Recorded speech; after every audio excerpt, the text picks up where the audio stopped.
தொழுந்த கை உடைய சோதியே அடியேன் சோம்பலால் வருந்தியதோறும்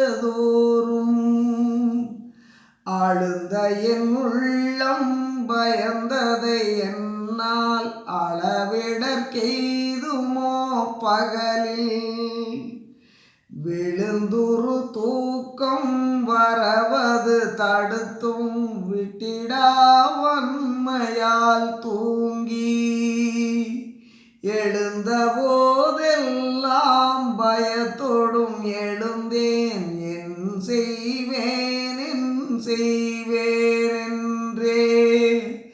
எழுந்த போதெல்லாம் பயத்தோடும் எழுந்தேன் என் செய்வேனென்றே தொழுந்தகை உடைய சோதியே அடியேன் சோம்பலால் வருந்தியதோ